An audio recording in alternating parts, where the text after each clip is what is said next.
بسم اللہ الرحمن الرحیم۔ حضرت خضر علیہ السلام کا واقعہ۔ میں آپ کے لیے آج حضرت خضر علیہ السلام کا واقعہ لے کر حاضر ہوئی ہوں۔ اگر آپ کو میرے اسلامی واقعات پسند آئیں تو میرے چینل کو لائک کیجیے گا، سبسکرائب کیجیے گا اور بیل آئیکن کو دبائیے گا تاکہ آپ کے پاس جلد سے جلد میری زیادہ سے زیادہ ویڈیوز حاضر ہو سکیں۔ جزاک اللہ۔ حضرت خضر علیہ السلام کا نام بلیہ بن ملکان اور کنیت ابو العباس تحریر کی گئی ہے۔ ایک قول ہے کہ آپ بنی اسرائیل میں سے ہیں، ایک قول ہے کہ آپ شہزادے ہیں، آپ نے دنیا ترک کر کے خدا کی راہ کو لیا۔ آپ کی نبوت کے بارے میں کچھ اختلافات ہیں۔ آپ کے لقب خضر کی وجہ سے احادیث بھی بیان کی گئی ہیں۔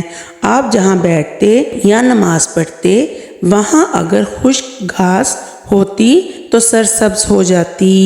آپ کا زمانہ ذوالقرنین بادشاہ کا زمانہ ہے۔ ذوالقرنین نے جن کا ذکر قرآن مجید کی سورہ کہف میں ہے، ذوالقرنین کا نام سکندر ہے۔ یہ حضرت خضر علیہ السلام کے خالہ زاد بھائی ہیں۔ انہوں نے سکندریہ بنایا اور اس کا نام اپنے نام پر رکھا۔ حضرت خضر علیہ السلام ان کے وزیر تھے۔ دنیا میں 4 ایسے بادشاہ حکمران ہوئے جنہوں نے دنیا پر حکومت کی۔ ان میں 2 مومن تھے، ایک حضرت ذوالقرنین اور ایک حضرت سلیمان علیہ السلام، اور 2 کافر تھے، ایک نمرود اور ایک بخت نصر، اور 5ویں جو اس امت میں ہونے والے ہیں ان کا اسم مبارک حضرت امام مہدی سلام اللہ علیہ ہے، جو ہمارے آخری امام ہیں۔ ان کی حکومت تمام روئے زمین پر ہوگی۔ ذوالقرنین کی نبوت میں اختلاف ہے۔ مولا علی مشکل کشا کرم اللہ وجہہ نے فرمایا وہ نبی نہ تھے، نہ فرشتے تھے، بلکہ اللہ کی محبت کرنے والے بندے تھے۔ اللہ نے انہیں محبوب بنا لیا۔ انسان کو جس چیز کی حاجت یا ضرورت ہوتی ہے بادشاہوں کو ممالک فتح کرنے اور سلطنت کو وسیع کرنے اور پھیلانے میں چاہیے ہوتا ہے، وہ سب کچھ اللہ رب العزت نے انہیں عطا کیا تھا۔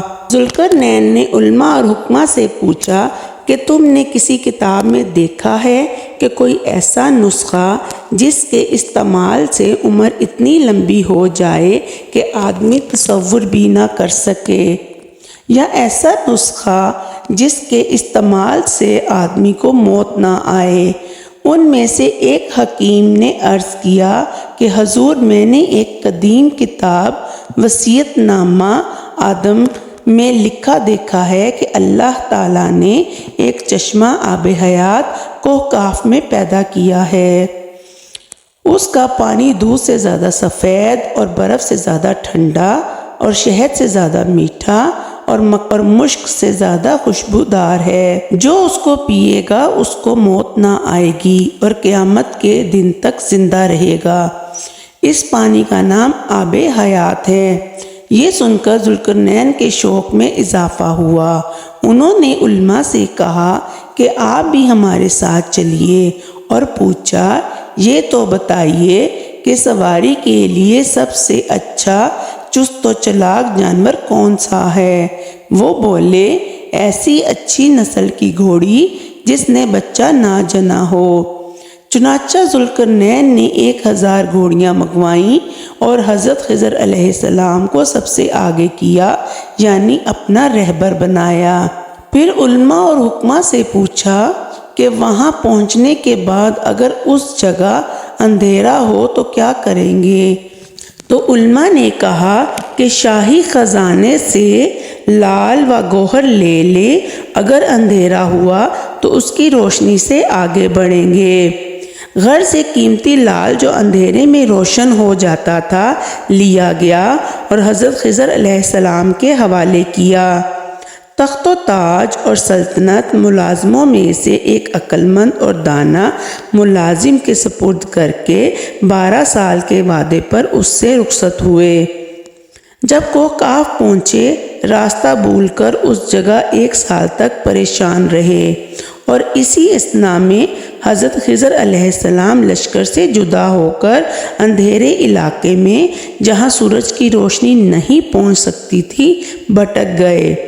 پھر خیال آیا کہ اس لال کو جیب سے نکال کر زمین پر رکھ دوں۔ آپ نے اس لال کو جب زمین پر رکھا تو اس کی روشنی سے اندھیرا دور ہو گیا اور اللہ کی کرم نوازی سے چشمہ آب حیات کا آپ کو نظر آ گیا۔ حضرت خضر علیہ السلام نے آب حیات کا پانی پی لیا اور خدا کا شکر ادا کیا۔ چنانچہ حضرت خضر علیہ السلام کی عمر دراز ہوئی، پھر وہاں سے نکل آئے تو ایک اور اندھیری جگہ پہنچ گئے تو دوبارہ اس لال کو نکال کر زمین پر رکھا جس سے اندھیرا دور ہو گیا۔ جو لشکر کے لوگ اندھیرے میں تھے تمام حضرت خضر علیہ السلام کے پاس جمع ہو گئے۔ اس سفر میں ناکامی کے بعد ذوالقرنین نے تمام لشکر کو اپنے پاس سے رخصت کیا۔ ذوالقرنین وہیں رہ گئے اور عبادت میں مشغول ہو گئے۔ چند دنوں کے بعد انتقال ہو گیا اور وہیں مدفن ہوئے۔ حضرت خضر علیہ السلام کو ہمیشہ کی زندگی عطا ہو گئی تھی، وہ اس کے بعد ہمیشہ زندہ رہیں گے، یعنی قیامت کے بعد۔ ذوالقرنین کے بعد حضرت موسیٰ علیہ السلام کو نبوت عطا ہونے اور فرعون کے غرق ہونے کے بعد حضرت خضر علیہ السلام کا حضرت موسیٰ علیہ السلام کو تعلیم دینے کے لیے حکم خداوندی کا واقعہ قرآن مجید میں موجود ہے۔ وہ واقعہ کچھ یوں ہے۔ روایت ہے کہ حضرت موسیٰ علیہ السلام ایک دن محفل میں تشریف فرما تھے کہ ایک شخص نے آ کر دریافت کیا کہ کوئی شخص اس وقت دنیا میں آپ سے زیادہ علم والا ہے؟ حضرت موسیٰ علیہ السلام نے فرمایا کوئی نہیں، کیونکہ توریت شریف اس زمانے میں 40 اونٹوں پر لادی جاتی تھی جو کہ آپ کو زبانی یاد تھی۔ پھر آپ کو اللہ رب العزت سے ہم کلام ہونے کا شرف بھی عطا ہوا تھا۔ اس وقت جب آپ نے یہ ارشاد فرمایا کہ مجھ سے زیادہ علم والا کوئی نہیں تو اللہ رب العزت نے حضرت موسیٰ علیہ السلام کی طرف وحی فرمائی اور فرمایا اے موسیٰ تو ایسا خیال مت کر کہ تجھ سا کوئی نہیں، میرے کئی بندے تجھ سے زیادہ علم والے ہیں اور تجھ کو کیا معلوم میں نے مخلوق میں کس کو زیادہ علم دیا ہے۔ حضرت موسیٰ علیہ السلام نے عرض کیا کہ الہی میں تیرے اس بندے سے کیسے ملاقات کر سکتا ہوں؟ اللہ تعالیٰ نے ارشاد فرمایا وہ مجمع البحرین کے پاس ایک میدان میں رہتے ہیں، ان کا کام گمراہوں اور بھٹکے ہوئوں کو راستہ دکھانا ہے، بلکہ اور بھی کئی کام ہیں، ان کا نام خضر ہے۔ مجمع البحرین بحر فارس اور بحر روم میں مشرق کی جانب اس جگہ کا نام ہے جہاں دونوں سمندر ملتے ہیں۔ تم ایک خادم کو ساتھ لے کر مجمع البحرین میں ایک بھنی ہوئی مچھلی لے کر جاؤ، جہاں وہ مچھلی زندہ ہو جائے گی وہیں میرے اس بندے یعنی خضر علیہ السلام سے تمہاری ملاقات ہوگی۔ حضرت موسیٰ علیہ السلام اپنے ساتھ یوشع بن نون کو لیا، یہ اکثر موسیٰ علیہ السلام کی خدمت میں رہتے تھے، آپ سے علم سیکھتے اور آپ کے بعد آپ کے نائب ہوئے، یہ آپ کے بھانجے بھی تھے۔ حضرت یوشع بن نون کو ساتھ لے کر حضرت موسیٰ علیہ السلام حضرت خضر علیہ السلام کی ملاقات کو چلے۔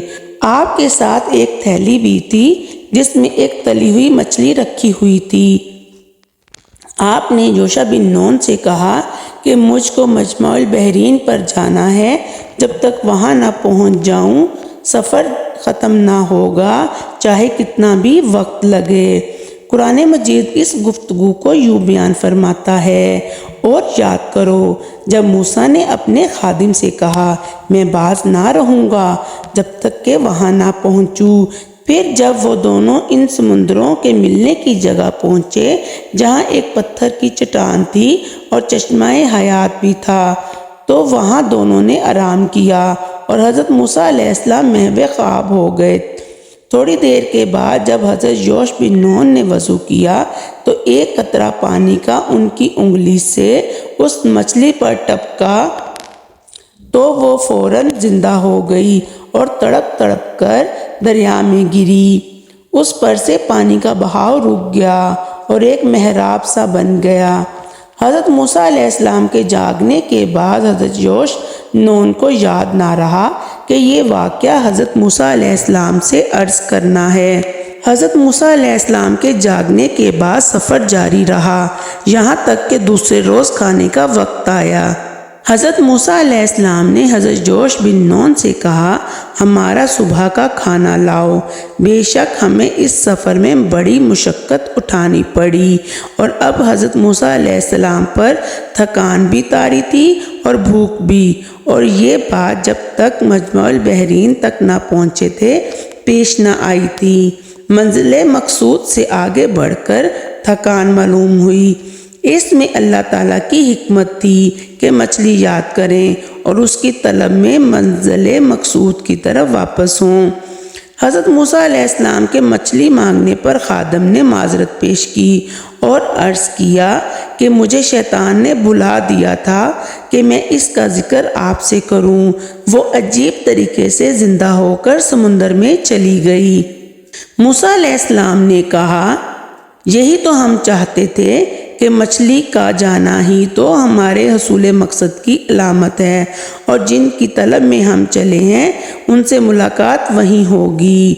پھر دونوں اپنے پیروں کے نشانات دیکھتے ہوئے واپس پلٹے اور اس جگہ پہنچے جہاں مچھلی زندہ ہوئی تھی۔ دیکھا کہ پانی مچھلی کے چاروں طرف بڑے زور و شور سے بہہ رہا ہے، مگر جہاں مچھلی موجود ہے اس کے ارد گرد ہوا بالکل بند ہے، جیسے کہ شیشے کے ڈبے میں بند ہو۔ حضرت موسیٰ علیہ السلام نے حضرت یوش علیہ السلام سے فرمایا کہ مجھ کو یہی جگہ حضرت خضر علیہ السلام کے لیے بتائی گئی تھی، یہاں آس پاس کہیں نہ کہیں حضرت خضر موجود ہوں گے۔ یہ کہہ کر آپ حضرت خضر کو تلاش کرنے لگے۔ سمندر میں کسی قدر دور جا کر ایک چھوٹا سا جزیرہ نظر آیا۔ اس جزیرے پر پہنچے تو دیکھا کہ دور کوئی شخص سفید چادر میں لپٹا ہوا ہے۔ آپ قریب پہنچے، انہیں سلام کیا۔ انہوں نے سلام کا جواب دیا اور کہا، اس سرزمین پر سلام کرنے والا کون آ گیا؟ آپ نے فرمایا، میں موسیٰ ہوں۔ حضرت خضر علیہ السلام نے پوچھا، بنی اسرائیل کے موسیٰ؟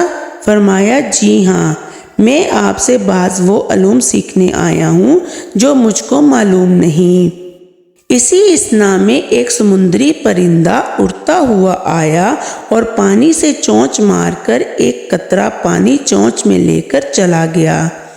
حضرت خضر علیہ السلام نے کہا، تم اپنے طور پر سمجھتے ہو کہ میں علم میں سب سے زیادہ ہوں، حالانکہ انسان کا اول، آخر، باطن، ظاہر ہر علم اللہ کے نزدیک اس سے بھی کمتر ہے جتنا کہ یہ پرندہ چونچ میں پانی کا قطرہ اٹھا کر لے گیا ہے، اور وہ پانی کا قطرہ سمندر کے نزدیک کیا چیز ہے؟ کچھ نہیں۔ ایسا ہی تمہارا ہمارا علم اللہ کے نزدیک ہے۔ دراصل اللہ تعالیٰ کو تمہاری تربیت مقصود تھی، اور یہ بھی سچ ہے کہ اللہ کا عطا کردہ ایک علم مجھ میں ہے اور ایک علم تجھ میں ہے، یعنی توریت کا علم۔ تو حضرت موسیٰ علیہ السلام نے